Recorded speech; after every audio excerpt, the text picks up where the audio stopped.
ಗಳಿಸೋದಕ್ಕೆ ಬಹಳ ದಿವಸ ಬೇಕು, ಕಳೆದುಕೊಳ್ಳೋದಕ್ಕೆ ಒಂದು ಕ್ಷಣ ಸಾಕು. ಸಂಪತ್ತನ್ನು ಗಳಿಸೋದಕ್ಕೆ ಬಹಳ ವರ್ಷಗಳು ಬೇಕು.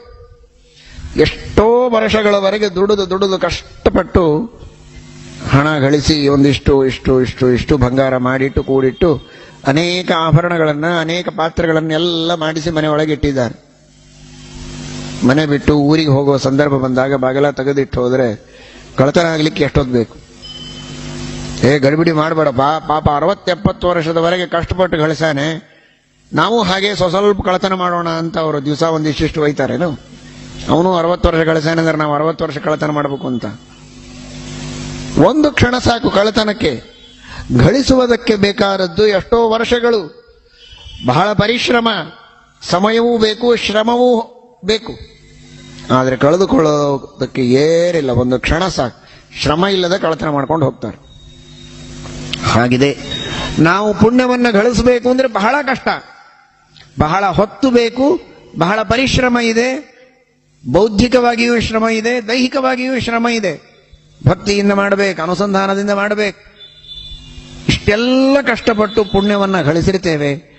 ಕೊನೆಗೆ ಮನಸಾರೆ ನಾಹಂಕರ್ತ ಹರಿಕರ್ತ ಅಂತ ಹೇಳಿ ದೇವರೇ ನಿಂತು ಮಾಡಿಸಿದ, ನನ್ನದೇನಿಲ್ಲ ಇದರೊಳಗೆ ಅಂತ ಭಕ್ತಿಯಿಂದ ದೇವರಿಗೆ ಸಮರ್ಪಣೆ ಮಾಡೋದು ಒಂದನ್ನು ಮರೆತರೆ ಪುಣ್ಯ ಗಳಿಸಿ ಬೀಗ ಹಾಕದೆ ಹೋಗಿದಾಗುತ್ತೆ. ಅದನ್ನೆಲ್ಲ ಅಸುರರು ಕಳ್ಳತನ ಮಾಡಿಕೊಂಡು ಹೋಗ್ತಾರೆ.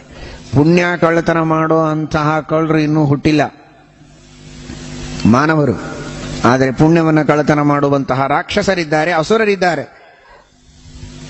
ಕಾಣದ ಪುಣ್ಯಗಳನ್ನು ಕಾಣದ ರಾಕ್ಷಸರು, ಅಸುರರು ಅಪಹಾರ ಮಾಡಿಕೊಂಡು ಹೋಗ್ತಾರೆ. ನಾವು ಗಳಿಸಿದ ಪುಣ್ಯ ನಮ್ಮ ಉಪಯೋಗಕ್ಕೆ ಬರುವುದಿಲ್ಲ. ನಾವು ಬೇಕಾಷ್ಟು ಪುಣ್ಯ ಮಾಡಿದ್ದೀವಿ, ಪುಣ್ಯವಂತರಾಗಿವಿ, ಸುಖವಾಗಿರ್ಬೋದು, ಮತ್ತೆ ಹುಟ್ಟಿ ಬಂದರೆ ಪುನರ್ಜನ್ಮದಲ್ಲಿ ಸ್ವರ್ಗದಲ್ಲಿ ಅಥವಾ ಮೋಕ್ಷದಲ್ಲಿ ಅಂತ ಅನ್ಕೊಳ್ತೇವೆ. ಆದರೆ ಅದು ನಮ್ಮ ಅಕೌಂಟ್ ಒಳಗೆ ಇರೋದಿಲ್ಲ. ನಮ್ಮ ಅಕೌಂಟ್ ಒಳಗೆ ಇರುವಂತಹ ಪುಣ್ಯವನ್ನ ಗೊತ್ತಾಗದಂತೆ ಮೋಸ ಮಾಡಿ ತಮ್ಮ ಹೆಸರಿನೊಳಗೆ ಟ್ರಾನ್ಸ್ಫರ್ ಮಾಡಿಕೊಳ್ತಾರೆ ಅಸುರರು. ಆ ಅವಕಾಶ ಇದೆ ಅವರಿಗೆ. ಆದರೆ ಭಗವಂತನಿಗೆ ನಾವು ಸಮರ್ಪಣೆ ಮಾಡಿದ್ರೆ ಮಾತ್ರ, ಗುರುಗಳಲ್ಲಿ, ವಾಯುದೇವರಲ್ಲಿ ಅಂತರ್ಯಾಮಿಯಾದ ಪರಮಾತ್ಮನಿಗೆ ಕರ್ಮಗಳ ಸಮರ್ಪಣೆಯನ್ನು ಮಾಡಿದ್ರೆ ಆಗ ಮಾತ್ರ ಆ ಪುಣ್ಯವನ್ನು ಯಾರೂ ಕಳ್ಳತನ ಮಾಡುವುದಕ್ಕಾಗೋದಿಲ್ಲ. ನಮಗೆ ಸಿಗಬೇಕಾದ ಲಾಭ ನಮಗೇ ಸಿಗುವಂತೆ ದೇವರು ವ್ಯವಸ್ಥೆ ಮಾಡ್ತಾನೆ. ಅಷ್ಟು ಸುಭದ್ರವಾಗಿ ಭಗವಂತ ಆ ಪುಣ್ಯಗಳನ್ನು ಕಾಪಾಡಿಕೊಂಡೇ ಇಡ್ತಾನೆ. ಇದು ದೇವರಿಗೆ ಸಮರ್ಪಣೆ ಮಾಡುವುದರಿಂದ ಆಗುವ ಲಾಭ. ಬ್ಯಾಂಕಿನೊಳಗೆ ನೀವು ಹಣ ಇಟ್ಟರೆ ಭದ್ರವಾಗಿದೆ ಅಂತ ನೀವು ಅನ್ಕೊಂಡಿರ್ತೀರಿ. ನಿಮಗೆ ಯಾವಾಗ ಬೇಕೋ ಆವಾಗ ಹೋಗಿ ತೆಗೆದುಕೊಳ್ಳಬಹುದು. ಆದರೆ ಅದಕ್ಕಿಂತ ಭದ್ರ ಭಗವಂತ. ಯಾಕೆ? ಈ ನಾರಾಯಣ ಬ್ಯಾಂಕಿನೊಳಗೆ ನೀವು ಇಟ್ಟರೆ, ನೀವು ಬ್ಯಾಂಕಿನೊಳಗೆ ನೀವು ಪುಣ್ಯ ಇಡ್ಲಿಕ್ಕೆ ಹೋದರೆ ಕಣ್ಣಿಗೆ ಕಾಣಿಸೋ ದುಡ್ಡು ಕೊಟ್ಟರೆ ಇಟ್ಕೊಳ್ತಾರೆ, ಕಾಣದೇ ಇರೋ ಪುಣ್ಯವನ್ನು ನೀವು ಕೊಡ್ತೀರಿ ಹೇಗೆ? ಅವ್ರು ಇಟ್ಕೊಳ್ತಾರೆ ಹೇಗೆ? ಈ ನಾರಾಯಣನ ಬ್ಯಾಂಕಿನೊಳಗೆ ಎಲ್ಲ ಸುಮ್ಮನೆ ಕೈ ಮುಗಿಯೋದಷ್ಟೇ. ನಾವೇನಿಟ್ವಿ, ಅವ ಏನು ಇಟ್ಕೊಂಡ ನಮಗೆ ಗೊತ್ತು, ಅವನಿಗೆ ಗೊತ್ತು, ಯಾರಿಗೂ ಕಾಣೋದಿಲ್ಲ. ಅಂತಹ ಸೀಕ್ರೆಸಿ ಮೇಂಟೈನ್ ಮಾಡ್ತಾರೆ, ಭಾರಿ ಸೀಕ್ರೆಟ್. ನೀವು ಹೋಗಿ ದೇವರ ಮುಂದೆ ಕೈ ಮುಗಿದು ನಿಂತು, ನಾನು ಬೆಳಗ್ಗೆಯಿಂದ ಇವತ್ತು ಏನೇನು ಮಾಡಿದೆ ಅಂತ ಎಲ್ಲ ನೆನೆಸಿಕೊಂಡು ಎಲ್ಲವನ್ನೂ ಸಮರ್ಪಣೆ ಮಾಡಿದ್ದೇನೆ, ಈ ಪುಣ್ಯವನ್ನು ಭದ್ರವಾಗಿಟ್ಟು ನನಗೆ ಅನುಗ್ರಹ ಮಾಡು, ಯಾವಾಗ ಬೇಕೋ ಆವಾಗ ನೀನು ಒದಗಿಸು ಅಂತ. ನೀನು ಅಷ್ಟೆಲ್ಲ ಕೇಳಬೇಕಾಗಿಲ್ಲ, ಇದೆಲ್ಲವೂ ನಿನಗೆ ಸಮರ್ಪಿತ ಅಂತ ಇಷ್ಟಂದ್ರೆ ಸಾಕು. ಮುಂದೆ ನಾವು ನೋಡ್ಕೋತಾನೆ ನೀವೇನು ಸಮರ್ಪಣೆ ಮಾಡಿದಿರಿ ಅಂತ ನಿಮ್ಮ ಪಕ್ಕಕ್ಕಿದ್ದವರಿಗೂ ಗೊತ್ತಾಗುವುದಿಲ್ಲ. ಅಷ್ಟು ಸೀಕ್ರೆಸಿ ಮೇಂಟೈನ್ ಆಗ್ತದೆ ಒಂದು. ಇನ್ನು ಎರಡನೇದಾಗಿ, ಒಂದು ಸಲ ನೀವು ಕೊಟ್ಟ ಮೇಲೆ ಮತ್ತೆ ನನಗೆ ಬೇಕಾಗಿದೆ ಕೊಡು ಅಂತ ಹೋಗಿ ದೇವರ ಮುಂದೆ ಕೇಳೋದು ಬೇಕಾಗಿಲ್ಲ. ನಿಮಗೆ ಯಾವಾಗ ಬೇಕೋ ಆಗ ಅದು ನಿಮಗೆ ಬಂದು ಒದಗಿರುತ್ತದೆ, ಕೆಲಸ ಆಗಿ ಹೋಗ್ತದೆ. ಒಂದು ತುತ್ತು ಊಟ ಮಾಡ್ತೀರಿ ಅಂದ್ರೆ ನೀವು ಜನ್ಮಾಂತರದಲ್ಲಿ ಮಾಡಿದಂತಹ ಅನ್ನದಾನದ ಪುಣ್ಯ ಒದಗಿ ಬಂದಿದೆ, ಅದಕ್ಕಾಗಿ ಒಂದು ತುತ್ತು ನಿಮ್ಮ ಬಾಯಿಯಲ್ಲಿ ಬೀಳುತ್ತಾ ಇದೆ ಅಂತ ಅರ್ಥ. ಇದು 100% ಶಾಸ್ತ್ರದಲ್ಲಿ ನಿರ್ಣೀತವಾದ ವಿಷಯ. ಆದರೆ ಒಂದು ತುತ್ತು ಊಟ ಮಾಡುವಾಗ ಮತ್ತೆ ದೇವರಿಗೆ ಬ್ಯಾಂಕ್ ನಿಮಗೆ ₹1 ಬೇಕು ಅಂದ್ರೆ ಬ್ಯಾಂಕಿಗೆ ಹೋಗಿ ತಗೊಳ್ತಿರೋ ಇಲ್ವೋ? ATMಗಾದ್ರೂ ಹೋಗ್ತಿರೋ ಇಲ್ವೋ? ಮೊಬೈಲ್ ಒಳಗಾದ್ರೂ ನೀವು ಅದನ್ನು ಆಪರೇಟ್ ಮಾಡಿ ತಕ್ಕೊಳ್ಳೋ ಪ್ರಯತ್ನ ಮಾಡ್ತಿರೋ ಇಲ್ವೋ? ಏನೂ ಮಾಡೋದು ಬೇಕಾಗಿಲ್ಲ. ಇಲ್ಲಿ ಒಂದು ತುತ್ತು ನಾನು ಊಟ ಮಾಡಬೇಕಾಗಿದೆ, ನಾನು ಇಂತಹ ದಿವಸ ಅನ್ನದಾನ ಮಾಡಿದ ಪುಣ್ಯ ಈಗ ಒಂದು ಸ್ವಲ್ಪ ನನಗೆ ಕೊಡು, ನಾವು ಒಂಚೂರು ಊಟ ಮಾಡಬೇಕು ಈಗ ರಾತ್ರಿ, ಇನ್ನೊಂದು ಸ್ವಲ್ಪ ಪುಣ್ಯ ಕೊಡು, ನಿದ್ದೆ ಬರಬೇಕು. ಕೆಲವ್ರಿಗೆ ನಿದ್ದೆನೇ ಬರೋದಿಲ್ಲ, ಒದ್ದಾಡ್ತಿರ್ತಾರೆ. ಸರಿಯಾಗಿ ಜನ್ಮಾಂತರದಲ್ಲಿ ಮನೆಗೆ ಬಂದವರಿಗೆ ಮಲ್ಕೊಳ್ಳೋದಕ್ಕೆ ಅವಕಾಶ ಮಾಡಿಕೊಟ್ಟಿಲ್ಲ ಅಂತ ಅರ್ಥ. ನಾನು ಯಾರಿಗೋ ಮಲ್ಕೊಳ್ಳೋದಕ್ಕೆ ಅವಕಾಶ ಮಾಡಿಕೊಟ್ಟಿದ್ರೆ ಜನ್ಮಾಂತರದೊಳಗೆ ಯಾತ್ರೆಗೆ ಬಂದವರಿಗೆ ಆ ಪುಣ್ಯದಿಂದ ಒಂದು ಸ್ವಲ್ಪ ಸುಖವಾಗಿ ನಿದ್ರೆ ಮಾಡ್ಲಿಕ್ಕೆ ಕೊಡು. ಕೇಳ್ತೀರಾ ಎಂದಾದ್ರೂ? ಕೇಳಲಿಕ್ಕೆ ಸಾಧ್ಯವಿದೆಯಾ?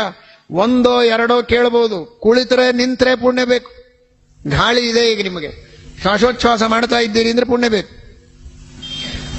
ಹೆಜ್ಜೆ ಹೆಜ್ಜೆಗೆ ಕ್ಷಣ ಕ್ಷಣಕ್ಕೆ ಪುಣ್ಯದ ಅವಶ್ಯಕತೆ ಇದೆ. ಆದ್ರೆ ಅಷ್ಟು ಪುಣ್ಯಗಳನ್ನ ಬೇಡಿ ಬೇಡಿ ಕಾಡಿ ಕಾಡಿ ಭಗವಂತನಿಂದ ನಾವು ಪಡೆದು ಉಪಯೋಗಿಸಿಕೊಳ್ಳುವ ಸಾಧ್ಯತೆ ಇಲ್ಲ.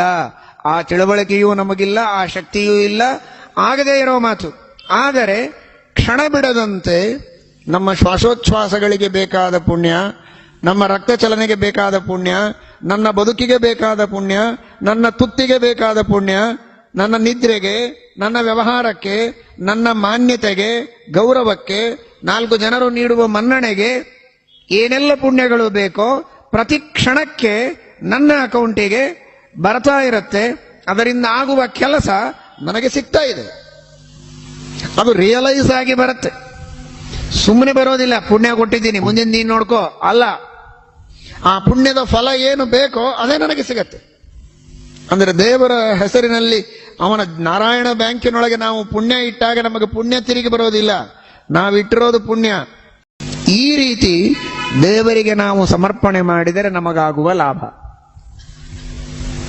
ಅದು ಬಿಟ್ಟು ನಾವೇ ಇಟ್ಕೊಂಡು ಬಿಟ್ರೆ ಏನಾಗತ್ತೆ?